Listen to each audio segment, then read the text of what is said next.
अब हम आपको एक बहुत बड़ी हैपनिंग जो कि कराची में हो रही है, बल्कि कराची में क्या पाकिस्तान में हो रही है, क्योंकि ये एक इंटरनेशनल इवेंट बन चुका है।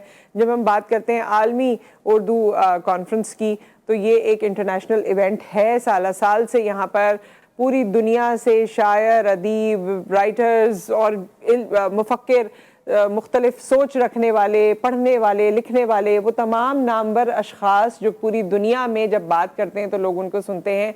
बड़ी खुशनसीबी है पाकिस्तान की कि ये एक इवेंट मुनक्किद किया जाता है और यहाँ पर इन तमाम लोगों को बुलाया जाता है। पाकिस्तान में भी दूर दराज इलाकों में ऐसा नहीं है कि सिर्फ हम उन्हीं लोगों की बात करें जो मोस्ट सेलिब्रेटेड हैं, बल्कि मैंने खुद भी, क्योंकि मैं इसका हिस्सा भी हूँ, रहती भी हूँ, देखती भी हूँ, बहुत से सेशंस भी कर चुकी हूँ। हर तरह के लोगों को मौका दिया जाता है। वो दूर दराज इलाके में अगर बैठा हुआ कोई राइटर है जिसे आज तक उस तरह का स्टेज नहीं मिला, उससे भी बात की जाती है, उसकी सोच पे भी, उसकी फिक्र पे भी बात की जाती है। ये जाहिर है आर्ट्स काउंसिल ऑफ पाकिस्तान को इसका सहरा जाता है। This is the most celebrated event और अहमद शाह साहब इसको बहुत बेहतर तरीके से प्लान करते हैं और बल्कि उन्हीं का विजन है जो इस वक्त हम देख रहे हैं। और इसके बारे में क्योंकि इसका इनेकाद हो चुका है तो इसके बारे में मजीद हमें आगाह करेंगी खुद जमजम से। जब मेरी कल बात हुई, जमजम सईद हमारी रिपोर्टर हैं, तो वो कल भी इसकी कवरेज के लिए जा रही थी, तो उनसे दरियाफ्त करते हैं कि क्या क्या उन्होंने देखा, उनकी ज़बानी सुनते हैं आलमी उर्दू कॉन्फ्रेंस के हवाले से। जी जमजम, अस्सलाम वालेकुम। वालेकुम अस्सलाम नुसरत, कैसी हैं आप? जी मैं ठीक ठाक हूँ। कैसी रही आपकी कवरेज और कैसा रहा आपका दिन?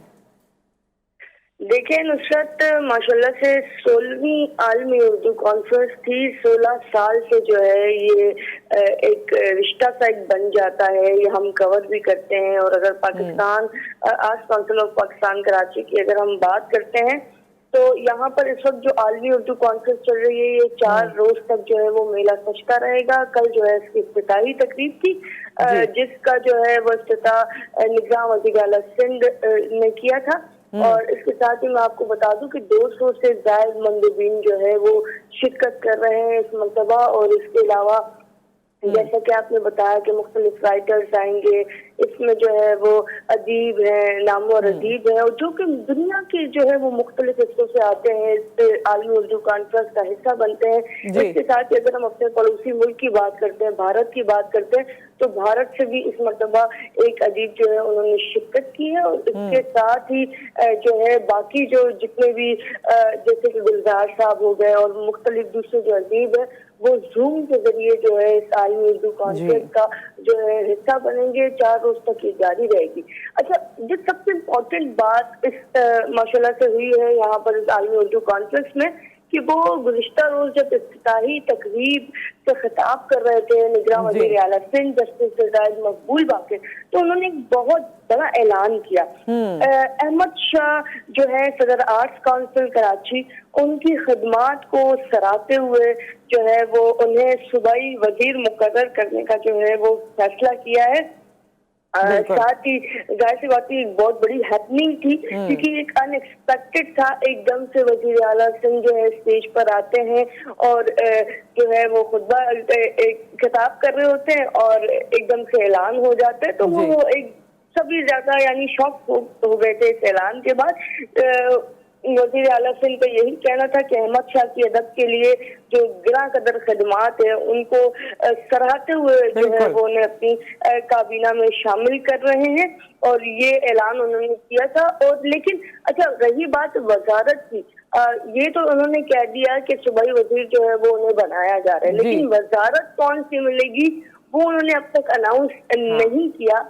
और एक्सपेक्टेड है कि आज शाम तक या आज दोपहर तक जो है वो एक नोटिफिकेशन जो होता है वो जारी हो जाएगा और उसमें जो है वो पता चल जाएगा। क्योंकि इस वक्त अगर हम बात करते हैं तो वजीर इत्तलात जो है ना, निगरान वजीर इत्तलात की सीट जो है वो अब तक खाली है यहाँ पर। तो काफी हद तक जो है ये मुमकिन है कि ये जो निगरान वजीर इत्तलात की सीट है ये अहमद शाह की जो है वो सुपुर्द कर दी जाए और आने वाले दिनों में जो है वो बाकायदा अहमद शाह जो है, Ahmad Shah arts council of Pakistan Karachi में बाकायदा उन्होंने दो दिन बाद जो है वो प्रेस कॉन्फ्रेंस का भी जो है वो एक ऐलान किया हुआ है और जिसमें वो बाकायदा तौर पे ओथ लेंगे और उसके बाद मीडिया से भी जो है।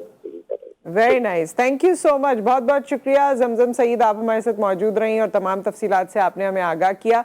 और वैसे आर्ट्स काउंसिल को, ये तो मेरी आंखों देखा मामला है और मैं अक्सर अहमद शाह साहब को कहती भी हूँ कि एक वो दौर था कि हमें पता नहीं चलता था और हम यकीन नहीं करते थे कि आर्ट्स काउंसिल इस हद तक तरक्की करेगा। आज arts council is not a name for Pakistan only, बल्कि it's a brand, it is known for art and culture और लिटरेचर और न जाने क्या क्या, मतलब उससे ज्यादा आगे निकल गया है। और पूरी दुनिया में आर्ट्स काउंसिल ऑफ पाकिस्तान की वाहवाही भी होती है, लोग इससे कनेक्ट भी होना चाहते हैं, लोग इसमें अपना पार्ट भी प्ले करना चाहते हैं।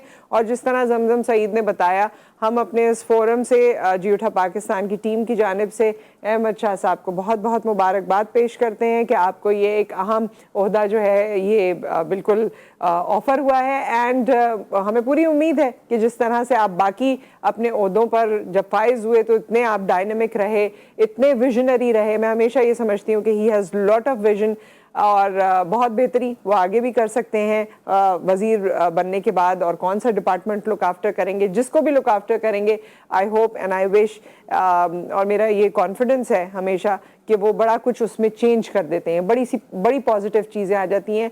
And as I have said earlier, visionary तो वो हैं। तो लेट्स सी कि आगे कहाँ कहाँ कौन कौन सी तब्दीली आती है और मुतवक्के होती है। सो विद दैट एक ब्रेक यहाँ पर आ गया है, ब्रेक के बाद हम हाजिर होते हैं।